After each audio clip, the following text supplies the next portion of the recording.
시청자 여러분 안녕하십니까. 이제 1월 14일 오후 시간인데요. 지금부터 전옥현의 안보정론을 시작하겠습니다. 오늘 금요일 오후인데요. 상당히 중요한 뉴스가 많이 나오고 있습니다. 그래서 다시 북한이 말이죠. 금년도 들어와서 5일, 11일, 오늘이 14일, 3일 만에 다시 또 미사일 도발을 했습니다. 자, 얼마나 문재인 정권을 무능하게 봤으면 이렇게 계속해서 2, 3일이 멀다고 이렇게 쏘아대는지 2년 전 이 4, 5, 6, 7, 이 가을까지 매달 한두 번씩 쏘아대던 때하고 비슷한 것 같은데 오히려 더 심합니다. 왜냐하면 1월 5일, 11일, 오늘 14일이잖아요. 그러니까 평균 3일에 한 번씩 쏘아대는 거예요. 그래서 이 의도를 여러분께 분석해드리고 이번 미사일 발사를 계기로 해서 김정은이가 살아있구나, 멀쩡하구나, 건강에 뭐 큰 이상은 없구나.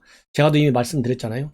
건강 문제 그렇게 국정 운영하는데 큰 심각한 위기 국면은 아닌 것 같다. 이렇게 제가 계기가 있을 때마다 말씀을 드렸는데 이번에 말이죠. 661일 만에 현장 참관을 했어요. 이걸 보면 건강에는 큰 이상이 없다. 그냥 조금 몸이 안 좋다. 이렇게 보시면 될 것 같고요.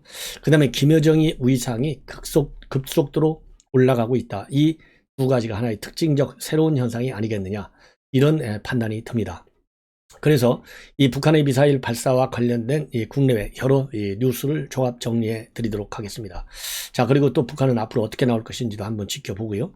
한번 분석해 드리도록 하고, 그 다음에 홍준표 의원이 일종의 폭탄선을 했어요. 아마 대구시장 출마 같아요. 그래서 이미 제가 지난번에 경선이 끝나자마자 이 홍준표 의원 그렇게 우습게 보지 말아라. 이 조용히 정치한다? 아닐 것이다.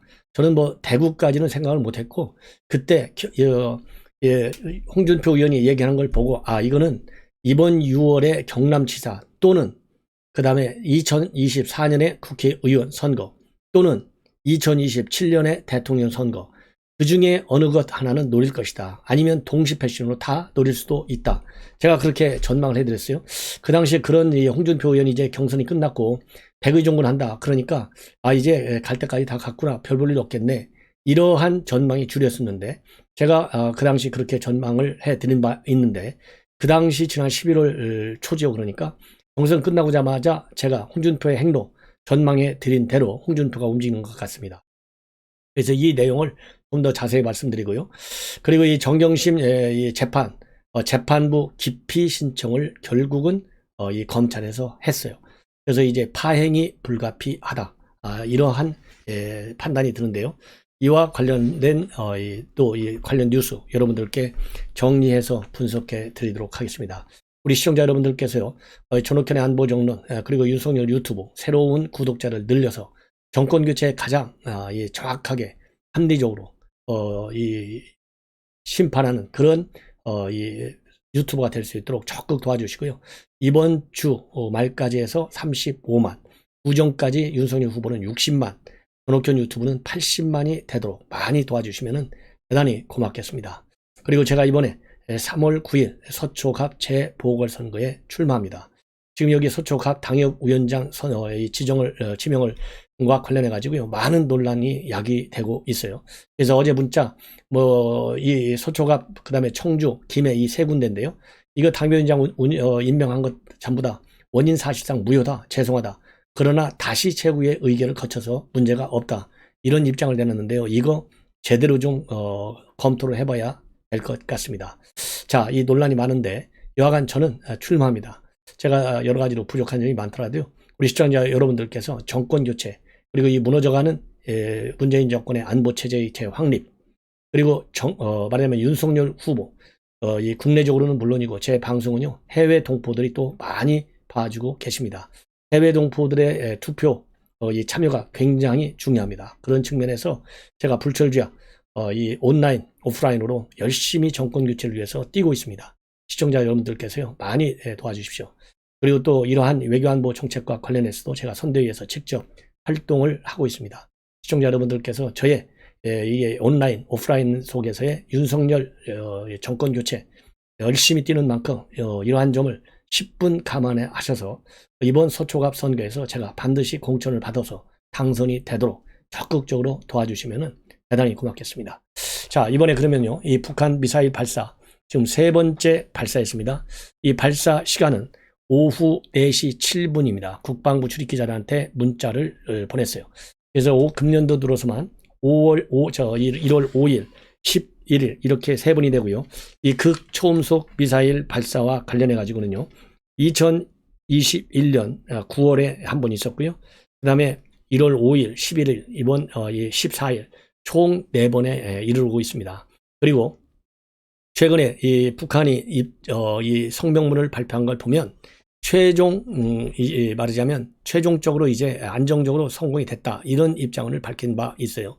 이걸 보면 이제 실전 배치가 상당히 뭐라 그럴까요? 임박한 것이 아니냐, 이런 해석이 되기 때문에 그야말로 이제 이 극초음속 미사일이 발사가 실전 배치가 되면 윤석열 후보가 정확히 얘기했어요.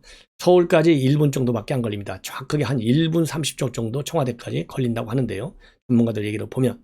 자, 그렇기 때문에 이제는 사실상 말이죠. 사실상 이제 선제 타격 이외에는 달리 방법이 없어요. 그래서 미국에서도 말이죠. 지금 이거를 제대로 탐지해낼 수 있는 레이더망도 상당히 기술적으로 부족한 상태이고, 그 다음에 더더욱이 요격 체계 자체가 없어요. 왜냐면은 극초음속 미사일의 경우에는 미국보다도 중국과 러시아가 앞서 있습니다. 후발 국가예요, 미국이. 그러다 보니까 요격 체계 개발도 굉장히 늦다. 따라서 한국의 요격망 확보가 굉장히 중요한데, 그 이전에는 우리가 가지고 있는 요격 체계를 통해서 그러니까요. 선제 타격이라고 하는 것은 예방 공격과 달라요. 예방 공격은 예컨대 지금 영변에 있는 핵시설이 가동되잖아요. 그럼 이게 뭐 핵무기를 언제 만들어서 끝내느냐, 이 추출 과정을 언제 하느냐, 이런 거 볼 것 없이 영변시설 가동되네, 때려야 되겠네, 이게 말하자면 예방 이 타격이고 예방 공격이고요. 그 다음에 선제 타격은 핵무기를 말하자면 영변에서 다 이제 원료도 추출하고 그래가지고 핵무기를 만들어가지고 미사일에 딱 집어넣어가지고 발사하는 것이 확실하다라는 확증을 가질 수 있는 정보가 있을 때 발사를 무산시키는 겁니다. 예, 그래서 왼쪽이 전략이라고도 하는데요. 이때 바로 때리는 거, 이게 선제 타격입니다. 그래서 이 선제 타격의 경우에는 그야말로 북한의 이 무모한 핵 미사일 도발을 막기 위해서 불가피한 측면이 있다. 그래서요, 이 선제 타격론에 관해서도 우리 시청자 여러분들께서 예방 타격과 다르다, 예, 이런 점을 특별히 좀 인식할 필요가 있고, 이러한 선제 타격은 오히려 북한의 핵 미사일 전쟁을 말하자면 억제하기 위해서 선제 타격이 필요하다는 거.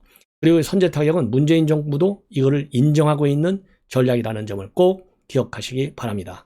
자, 문재인 정부도요. 그래서 국방백서에도 3축 체제할 때 이 선제 타격, 대량 응직 보복, 이런 것들이 다 나와 있어요. 예. 자, 그래서 이 선제 타격의 당위성이 이렇게 극초음속 미사일을 연쇄적으로 발사함에 따라서 더 확실해졌다, 이렇게 판단이 됩니다. 자, 그래서요, 이 극초음속 미사일 이제 11일 날 발사를 했지 않습니까? 자, 그래서 여기에 대해서요, 북한이 외무성 대변인 담화까지 발표했어요. 그래서 이거는 이 방위력 강화 조치라고 하는 것은 주권 국가의 합법적 권리이다. 그리고 앞으로도 더욱 강력하고도 분명하게 대결적 자세를 만약에 취한다면 미국이 더욱 강력하고 분명하게 반응하지 않을 수 없다, 이렇게 성명을 발표했습니다. 그리고 성명 발표에 따라서는 이제 최종 시험 발사에 성공했다, 이렇게 입장을 밝혔거든요. 그리고 이제 마하 10, 그 다음에 사거리가 1000km 정도 된다고 밝혔기 때문에 게임 체인저가 될 것이, 우리 동부 극동 이 한반도는 물론이고요, 동북아 에서의 게임 체인저가 분명하다, 이렇게 저는 보고 있습니다. 그래서 지금 미국에 말하자면 이러한 제재 압박을 갖다가요, 강도적 논리다, 이렇게까지 하고 있고, 대조선 고립 압살 정책에 지배하고 매달리고 있는데 이거를 용납하지 않겠다, 이런 입장을 발표하고 있습니다. 자, 그래서 그러면은 왜 이렇게 연속해서 매우 이례적으로 3번씩이나 발사를 하느냐? 첫 번째로는요, 김정은 지휘상의 이행입니다. 김정은 지휘상 이행이라고 하는 것이 뭐냐? 이 바로 지휘상 이행을 이행한다는 하는 것은 작년 1월에 8차 당대에서 5가지 말하자면 이 사업을 지시했어요. 국방 과학 발전, 그리고 무기체계 개발을 위한 5개년 계획입니다. 정식 용어가. 그래서 이 5가지를 중점 과업으로 선정을 했는데 그 중에 하나가요. 이 핵탄두를 대형화시키는 겁니다. 초대형화시키는 거. 왜냐하면 이렇게 해가지고 말하자면 ICBM이 됐든 뭐 이 단거리 미사일이 됐든 모든 말하자면 핵무기의 고도화를 추구한다는 것이죠. 그 다음에는 명중률을 정확히 하는 겁니다. 그래서 15,000km의 명중률을 최고도로 높인다는 겁니다. 그 다음에 고체 ICBM을 개발해서 언제든지 말이죠. 모빌 말하자면 이동식 발사대를 통해서 언제든지 손쉽게 발사할 있는 체제를 갖춘다. 이게 이제 고체 ICBM이고요. 그 다음에 핵 잠수함이라든가 또는 이 핵 전략 무기를 개발한다. 즉 SLBM. 이렇게 해서 4가지 플러스 극초음속 미사일 5가지를 추진한다. 이런 5개년 계획을 세우고 있거든요. 그래서 이 5가지 중에 1차적으로 극초음속 미사일 개발에 열을 올리고 있는 거예요. 그래서 이제는 실전 배치를 앞둔 상황으로까지 지금 상황을 악화시키고 있고, 이거야말로 말이죠. 이거야말로 이 9.19 군사 합의 정신에 위배되는 겁니다. 이 명문 규정에는 뭐 이 미사일 개발을 못하도록 이런 말은 없기 때문에 명시적으로는 규정을 위반이다 이렇게 볼 수는 없겠지만은 이 9.19 합의를 하는 게 이제 군사적인 긴장 이런 거를 유발시키지 않는다 이런 거 아니겠어요? 그런데 군사적인 긴장을 최고도로 끌어올리는 거잖아요. 그러니까 미국이 강력히 지금 이 대응 조치를 취하면서 쌍무적 차원에서의 대북 제재 그리고 다자 차원에서의 유엔을 통한 제재에 지금 미국이 착수하고 있고, 여기에 대해서 일본은 명시적으로 말이죠. 미국 입장을 지지한다 이렇게 밝히면서 유엔에서의 회원국들과의 어떤 공동 성명 이런 것도 지금 참여하고 있고, 그다음에 미일 2+2 이 화상회의를 통해서 이런 극초음속 미사일 개발과 관련된 연구 협력을 강화한다. 이러한 협정문에까지 합의하고 나가서요. 이 미일 동맹 체제의 내실화를 기하고, 그러면서 사실상 또 이제 북한 플러스 중국 견제까지도 본격적으로 나서고 있어요. 자, 그런데 우리 대한민국은 말이죠. 여전히 대화 타령에만 매달리고 있어요. 청와대든 통일부든.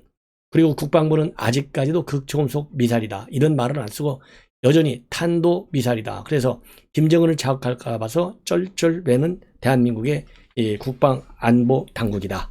자, 그러니까 유엔 이러한 이 집단 행동, 뭐 공동 성명 이런 데 참여하지 않는 것은 물론이거니와 말이죠. 지금 일본의 경우에는 유엔 주재 일본 대사, 미국 대사들이 성명을 발표하고 난리를 치고 있는데, 유엔에 있는 우리 한국 대사는요, 단 한마디 입 하나 뻥끗하지 못하고 있어요. 그리고 워싱턴에 있는 우리 주미 한국 대사도 입 하나 열지 못하고 있다. 그리고 이 사람들이 또 입 열어봐야 무슨 얘기 하겠어요? 통일부하고 청와대하고 똑같은 앵무새 얘기밖에 더 하겠습니까? 그래서 지금 한국은 말이죠. 이렇게 게임 체인저인 극초음속 미사일 3번 발사했는데도 불구하고 완전히 왕따 당하는 코스로 지금 움직이고 있어요. 자, 이게 얼마나 이 위험한 상황이냐? 저는 그런 생각이 듭니다. 이 안보 사각지대를 만드는 것이죠. 자, 그러면 이제 김정은이 어느 정도냐? 이게 말이죠. 661일 만에 처음으로 이 미사일 지난 11일 날 참관했어요. 2020년도 3월 21일 날 에이테킴스 이 첨단 미사일을 발사할 때 김정은이가 참관한 이후로 이번에 661일 만에 처음으로 참관할 정도로 굉장한 이 군사력, 이 첨단 군사력 사업 5개년 계획에 지금 목을 메고 있는 상황입니다. 자, 그 다음에는요, 또 하나 이제 중요한 것 중에 하나는 뭐냐? 이제는 말이죠. 김여정이가 이 군사 부분에까지도 손을 완전히 대기 시작했다. 왜냐면은 지금 열차에서 자강도로 열차를 타고 가가지고 거기서 참관을 하고 다시 평양으로 들어올 정도로 지금 올인을 하고 있는 거예요. 여기에 김여정이가 수행을 했는데, 문제는 말이죠. 그동안에 이 현장, 이 미사일 참관 현장에는 잘 안 나왔어요. 이번에 이제 처음 있는 일인데, 여기에 누가 나왔냐면 이번에는 조용원 당 조직비서, 그 다음에 김정식 군수공업부 부부장 셋이서 나란히 서 있어요. 즉 김정은이를 앞에 두고 나란히 3명이 한 줄로 똑같은 선상에 서 있어요. 자, 그러면 통상적으로 말이죠. 김여정이가 김정은이 말하자면 의전비서 역할도 많이 하잖아요. 그럴 때 저 뒷짐에 서 있었거든요. 근데 이번에 이 참관할 때는요, 같은 라인에 서 있어요. 그만큼 김여정이의 실권이 굉장히 확대되고 있다. 이렇게 보여지는 대목이고요. 그리고 특히 이번에 보면 이 극초음속 미사일 발사인데도 불구하고 군서열 1위가 누구냐면 박정천 당 비서입니다. 근데 또 박정천이는 안 보여요. 자, 그러면서 김여정을 띄우는 거. 이게 굉장히 이채롭다, 이색적이다. 이렇게 보여지고. 자, 그러면은 이제 뭐가 남았느냐? 아까 말씀드린 대로 여러 가지 이제 도발이 굉장히 강화될 가능성이 크다고 봅니다. 자, 그러면 이제 남은 것은 ICBM, 또 핵추진 잠수함 등 건데, 이거야말로 미국이 설정한 레드라인에 위반하는 거기 때문에 그렇게 쉽지는 않을 거예요. 카드로 남겨놓을 것이다. 그렇다고 한다면 이제 위상 발사 가능성이 큰 것이 아니냐. 왜냐하면 위성 발사한다고 하면요, 결국은 ICBM급의 로켓 추진이 필요하기 때문에 ICBM 능력을 제거한다. 이렇게 이중적 목적을 달성하고 있어요. 그래서 제가 보기에는 김정일 생일이라든가 2월 16일, 김일성 생일 4월 15일 이런 계기로 해서 이러한 도발 행보를 더 할 가능성이 크다. 저는 그렇게 판단을 합니다. 자, 그래서 이제 김여정까지 전반의 무장 군사 활동에 참여하고 있어요. 이름에도 불구하고 말이죠, 이 대한민국의 철도 국가철도공단에서는 김여정이를 갖다가 이 평창올림픽을 얘기하면서 평화의 사전단이라고 지금 축켜 세우고 있으니 얼마나 기가 막힙니까? 그리고 요 CNN이 보도한 걸 보면 북한이 최근에 미사일 발사 지난 11일 날 발사한 직후에 본토 타격에 대비한 긴급 대비 훈련을 가졌다. 이렇게 지금 보도가 되고 있습니다. 이 정도로요, 중국, 미국, 그 다음에는 일본 굉장히 긴장을 하고 있는데 한국만 지금 전혀 움직이지 않고 있습니다. 자, 그리고 미국은요, 지난 11일 날 미사일 쏜 직후에 서국 미국의 서부 해안 지역을 중심으로 해서 15호간 이례적으로 이륙 금지 조치를 내렸어요. 이 정도로 굉장히 민감하게 반응을 보이고 있다. 이렇게 지금 보도들이 나오고 있습니다. 자, 이거 참 큰일 났어요. 이런 문재인 정권, 그런 측면에서도 반드시 심판을 해야 됩니다. 자, 그 다음에는요, 이 북한의 돈 세탁, 사이버 해킹. 이미 이제 북한은요, 제재에 막혀갖고 외벌이가 안 되니까 이제 사이버 해킹을 통해서 이 사이버 범죄를 노리고 있어요. 그래서 지난 한 해 동안 말이죠, 무려 이 가상화폐 해킹 얼마냐? 4억 달러, 약 4,600억 정도에 이른다. 이렇게 미국의 블록체인 분석업체인 체이널리시스가 보고를 하고 있습니다. 그래서 지금 대북 제재를 유엔 차원에서, 그리고 미국이 독자적으로 많이 하고 있지만은 역시 사이버 공간 단속이 굉장히 시급하다. 이 돈벌이가 막강하다. 그래서 이러한 이 사이버 해킹, 이런 말하자면 금융 탈취죠. 이거는 주로 정찰 총국과 연계되어 있는 라자루스 그룹이 주도하고 있는 것으로 그렇게 지금 알려져 있는데요. 이 라자루스 그룹은 유엔 안보리하고 미국이 제재 문제의 명단에 올라가 있고요. 소니 픽처스 해킹한 이 사이버 그룹이 바로 라자루스 그룹입니다. 그래서 이번에 이제 4억 불 정도를 말하자면 해킹을 했는데요. 그 중에 1,700만 원의 이 암호화폐, 이거는 아직 세탁하지 않고 있다고 합니다. 그러니까 간이 그만큼 커진 거죠. 예. 자, 이번에는요, 이 홍준표 의원이 지금 이제 SNS에 지금 글을 올린 걸 보면 이렇게 지금 두 가지인데요. 하나는 이 김건희 씨 7시간 녹취록 법적 대응을 하고 있고, 지금 현재 가처분 신청 심리가 진행 중인데요. 이거와 관련해서 윤석열 캠프를 강력히 비판하고 있어요. 그냥 해프닝으로 무시하고 흘러버렸어야 했을 돌발 사건을 가처분 신청을 해서 국민적 관심사로 만들었다. 참 어이없는 대책들만 난무한다. 그리고 이를 막으려고 해본들 권위주의 시대도 아닌 지금 언론을 막을 수 있다고 보느냐. 이렇게 얘기를 하고 있습니다. 그러면서 우리 당은 섣부른 수사기관 출신 정치인들이 큰 문제이고 그들이 계속 논란거리를 만들고 있다. 종편 채널로 나와서 얄팍한 법률 지식으로 헛소리나 짓거리는 것은 윤 후보에게 전혀 도움이 되지 않는다. 그만들 하세요. 윤 후보만 수렁에 빠뜨리는 것이다. 이렇게 주장을 하고 있습니다. 자, 왜냐면요, 이 청년 꿈에서 이 한 네티즌이 당이 줄 7시간을 막아야겠다고 하는데 홍 의원이 압수해서 공개할 의향이 있느냐. 압수해서. 그러니까요, 세월호 7시간을 연삭해 한다. 이러한 답을 보내고 있어요. 예. 그러면서요, 또 다른 사람이 변호사비 대납 의혹 제보자 이씨 사망 사건을 언급하면서 이재명이 되는 건 절대 막아야 하는데 7시간이 터져버렸다고 하니까 세월호 7시간 갖고 난리치더니 좌파들은 7시간 참 좋아하네요. 이러한 비판문을 내놓았습니다. 자, 그리고요, 또 하나는요, 지금 홍준표 의원이 오늘 내놓은 얘기인데, 대구시장 출마설을 지금 내놓고 있어요. 뭐냐면은, 이젠 대한민국 구상보다는 나를 위한 구상으로 전환하겠다. 그래서 이 대통령 후보 비리 대선에 대한 염려를 줄이고 자신의 행보만을 고민하겠다. 이러한 입장을 내놓고, 대구시장 출마설과 관련된 질문에 대해서는요, 3월 9일 대통령 선거 이후에나 판단할 문제다. 그러니까 출마하지 않는다가 아니에요. 그때 좀 대통령 선거 끝나면 두고 보자. 이 얘기는 강력한 부인이 아니기 때문에 출마 가능성을 확실하게 열어놓았다. 이렇게 저는 봅니다. 그런데 대구는 홍 의원 그릇에 비해 너무 작은 곳이다. 서울 또는 경기도라면 몰라도 라는 이런 네티즌의 말에 대해서요. 홍 의원은 똑같은 자치단체장이다. 크고 작고의 문제가 아니다. 경기도에는 연구가 없는데 없다면서 경기도 지사는 한 번도 생각해 본 적이 없다. 이렇게 밝히고 있는데요. 이미 대구 정가에서는 차기 대구시장 도전설이 퍼지고 있고 지금 상당히 이 긴장 상태에 있다고 합니다. 그리고 또 이 보수 정치인들 사이에서는요, 대구시장을 많이 노리고 있는데 혼자 다 해먹느냐, 이러한 지금 반발이 나오고 있다고 그래요. 여기에 대해서 홍준표 의원은 대구시장이 해먹는 자리냐, 이렇게 버럭 화를 내고 멀지 않아서 홍 의원이 출마 쪽으로 무게중심을 옮기는 것 아니냐, 이러한 예측이 많이 지금 강력히 부상하고 있다고 합니다. 이 권력욕 한이 없는 것 같습니다. 이상으로 제 본 방송을 마치고 시청자 여러분들께서 알람을 설정해서 제 방송 그리고 윤석열 유튜브 많이 시청해 주시고 구독자를 눌러주시면 대단히 고맙겠습니다. 감사합니다.